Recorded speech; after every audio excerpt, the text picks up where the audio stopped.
Luckily, another truck came up and it diverted his attention away from me. Gesundheit.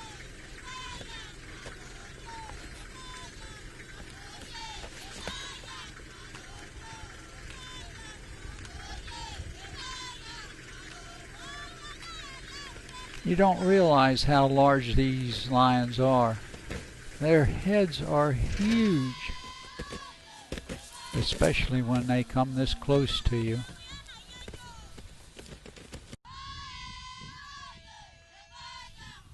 This is crowned crane.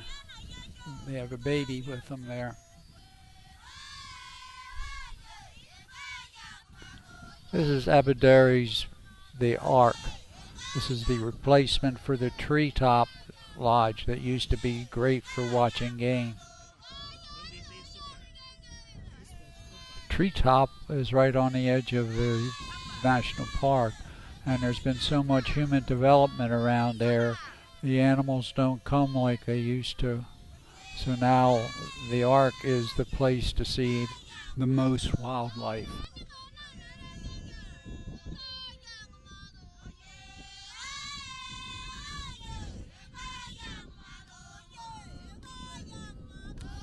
The Ark has put minerals and salts out here on the ground to attract the animals.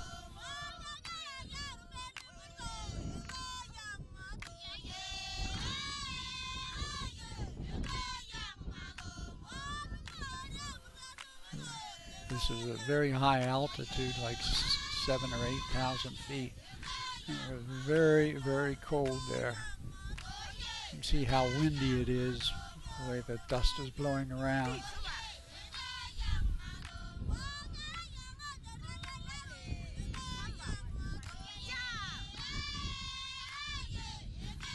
These are bongo.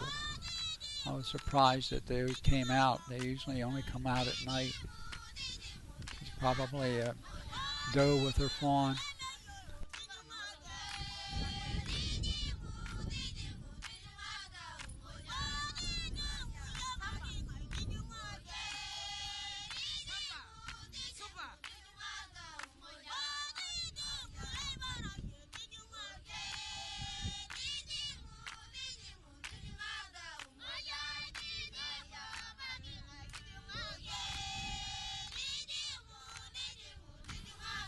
The elephants were taking great delight in running all the other animals off so that they couldn't come in.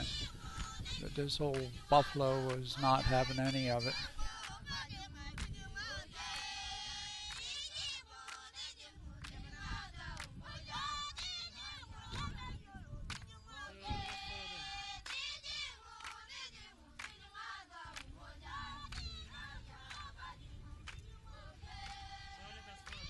Follow them, okay?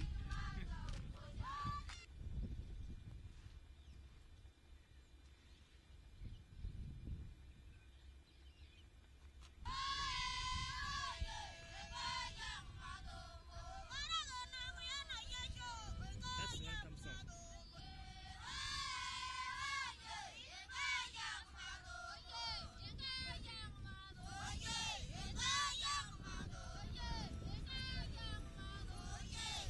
This is one tough buffalo. He wasn't backing down for anything.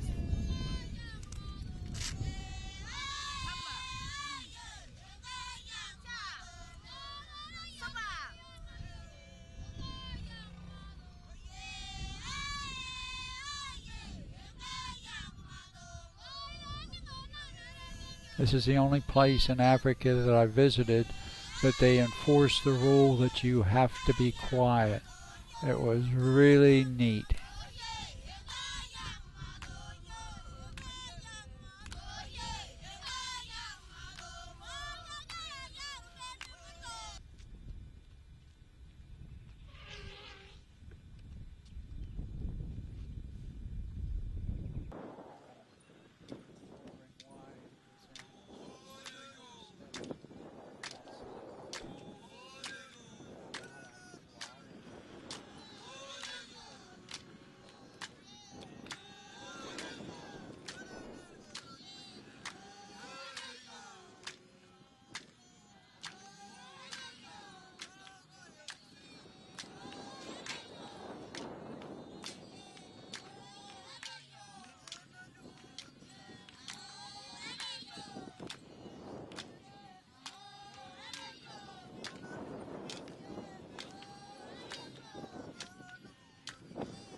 We had two hyenas that were out hunting, came in, were stirring things up with everybody.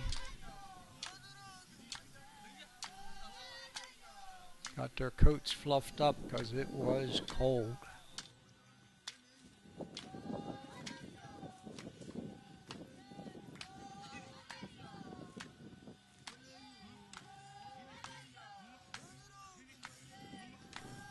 There was a calf with these buffalo, and these hyenas were trying to work their way in to get it, but the buffalo were having none of it.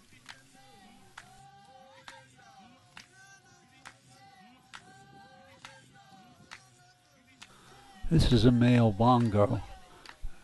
He's quite skittish because of the hyenas around. I'm really lucky to be seeing these bongos, as there's less than 200 of them left in the wild.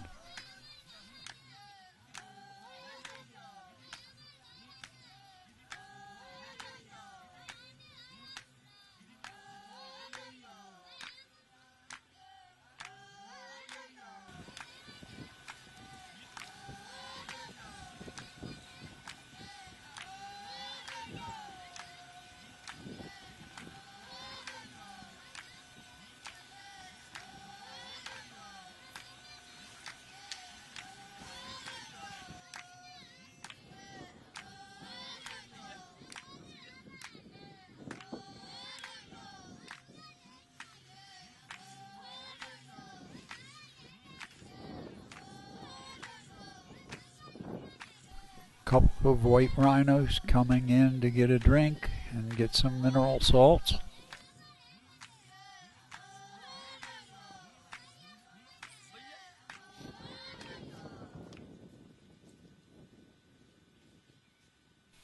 I was lucky to get to video the rhinos because they are one of the most endangered species in Africa.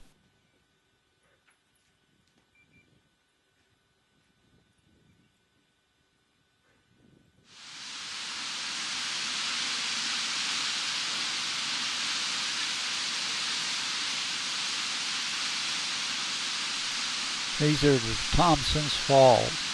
I had thought that they would be more majestic. They're just about a 50-foot waterfall right alongside of the highway.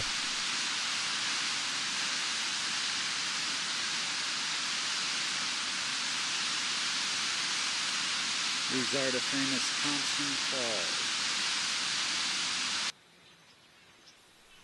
This is Lake Barengo. This is north of Nakuru, the famous lake with the pelicans and the flamingos.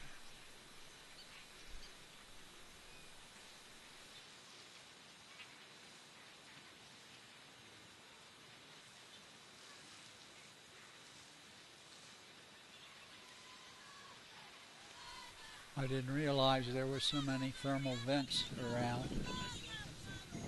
We're in the middle of the Rift Valley.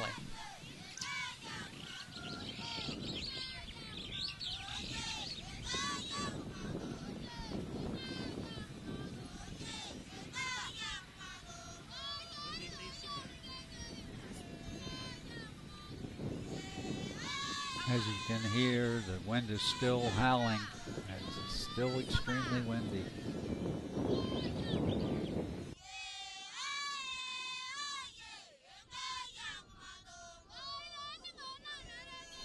Sorry about the camera shake, but the sulfur fumes from the vents are hitting me. I'm trying to keep from gagging while I'm taking the pictures. This is the normal color of the flamingo. They only get the pink color when they start eating crustaceans.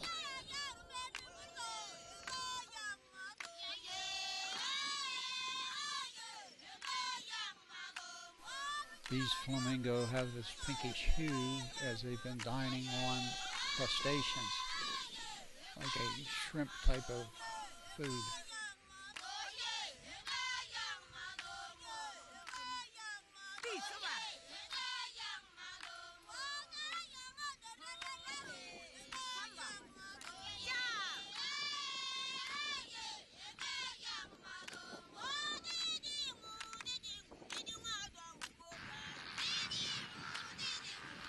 when you got close to the water, it looked like green paint from the algae that's growing in it and what they're feeding on. This is Dr. Leakey's Reptile Institute near Barango. I've always been fond of snakes, so I didn't mind this at all. My driver who was taking these pictures wouldn't come any closer than that to me. He was definitely afraid of the snakes. They had cobra and black mamba here, but I had no desire to handle them.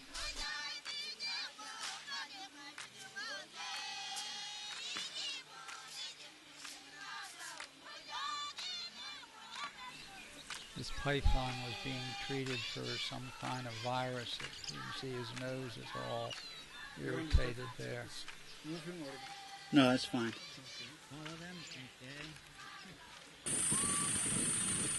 This is a vervet monkey. I was waiting for my driver to get our permits to go into Lake Nakuro Game Reserve.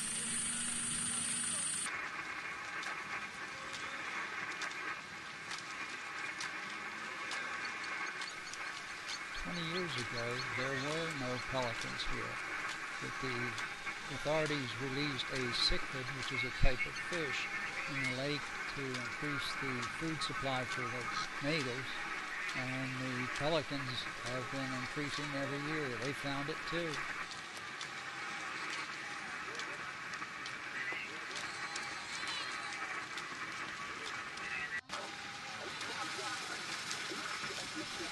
There were probably 5 times as many birds here as there were at Lake Barango.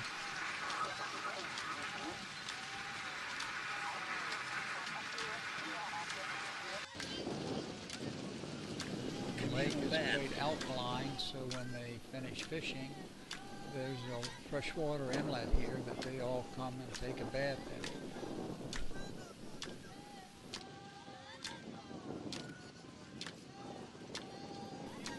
There are Egyptian geese in the background.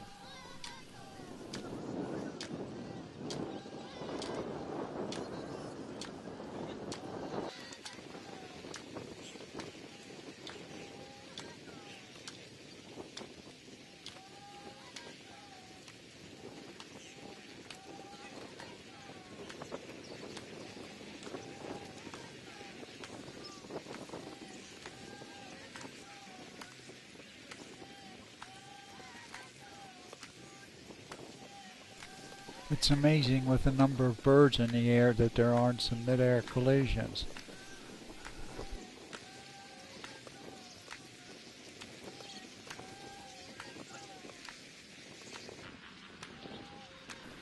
From the color of these birds, it's quite evident that they have a much better crustacean diet here.